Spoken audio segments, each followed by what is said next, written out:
Sa Good Vibes, isa ka 38 anyos nga tumadok sang Bago City ang nakahimo sang power generator nga ginakargahan sang labhang para makaproduce sang kuryente. Iya inigin disenyo sa tunga sa nagasaka nga bilis sang kuryente. May report si Romeo Subaldo. Ang ginapanghatag lang nga labhang kaginahimo nga abono ang sarang gali makahatag sang supply sang kuryente. Pinaagi sa pagkarga sang labhang sa sininga gasifier, makapang-welding ka na. Makagamit sang grinder. Maka-charge sang battery sang salakyan.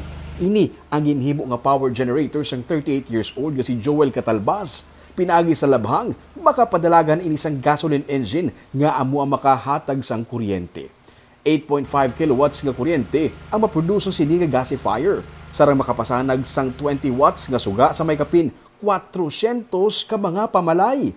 Istorya ni Joel, nagsugod siya sa paghimo sinisang naglabot na sa 25,000 pesos ang iyang bill sa kuryente, kamayara siya sa kompyuteran. Good ni sa kay sa time nga may computer shop ko, gabil ko 25,000 ang bulan monthly. Oo. Di siyempre as a negosyante, savings pa na kon imo na siya ma-save mo, no? Pero sige ko research, kita ko solar. Ang solar okay man siya, pero wala ko yung kwarta nga milyon kapital for that time. Di sige ko research, nakita ko muna. Marine transportation ang kurso ni Joel, pero hilig niya ang magkuti sa mga bagay-bagay. Kagang iya pagka-curious, ang iya nga napuslan tubtub sa iya nga pag-edad na, ka nagresulta sa paghimo niya sang kaugalingon nga power generator. Pati ang paya, pwede man makarga diri. Para kay Joel, dako ini nga bulig ilabi na sa mga mangunguma. Bisan brownout, o kung wala sang linya sa kuryente sa isa ka lugar, pwede na sila makagaling sang humay. Pwede man makahimo sang improvised nga dryer. Bisan may bagyo kay nagaproduce man ini sang kalayo, kag mayara pa sang kuryente sa balay. Time ko na aga, may makagaling sila sa ilang humay. Bisan may bagyo, daya hindi na nila kilala mag-travel. Sa dalom, sa drop na sila mismo, maka-ubra na sa sangilang bugas. Or makagaling na sa sangilang humay. At the same time, man siya namon sa research nga maka-ubra kami dryer.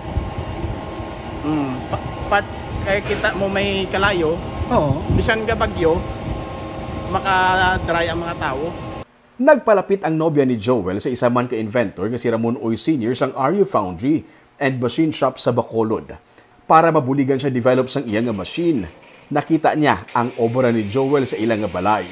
Gindala niya ini sa iyang nga shop, gintagaan sang kinahanglanon nga mga gamit kag equipment para mapaayo pagin ang iyang gasifier.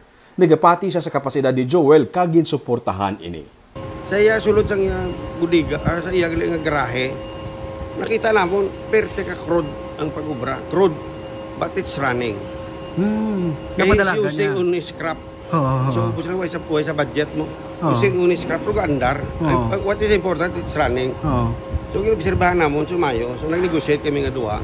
Nga partnership kami. I-develop namon ibaligyan natin sa maka-benefit ang mga kumuluyo sini. Ang byproducts ng sininga gasifier, carbonized nga labhang nga pwede gamiton bilang fertilizer, kag rice hull vinegar nga pwede naman mahimo nga insecticide. Ang ginadamgo nga itsura sang machine ni Joel natagaan sa katumanan. Subong, may improvised version pagid sila. 10 kilowatts naman ang maproduce sini nga kuryente. Yara pa sila sa gihapon sa stage ng pag-improve sini. Ang pinakamarami diri sunod sa kayoy kay pwede ini makahatag sang power supply sa isa ka komunidad. May mga lugar na hindi malambot ang linya sa kuryente. If put it up in the middle of the community, pwede tayo sugaan ng yung community. That's why we're testing it. Nakatesting na sila padalagan sini sa sulod sang 14 oras. Kung gasolina ang gigamit sa pagpadalagan sang power generator, mga yara sa 3,000 pesos ang gasto. Pero sa sininga machine, napulo lang kasako sang labhang. Sa paglantaw nila sa sulod sang 2 ka bulan, mahimo na ini mabaligya. May gamay na lang ang mga gina-improve diri. Sa sininga panahon nga sunod-sunod ang brownout kag kamahal sa bilis ang kuryente sunod sa kay Joel, dako ini nga bulig ilabi na sa mga mangunguma.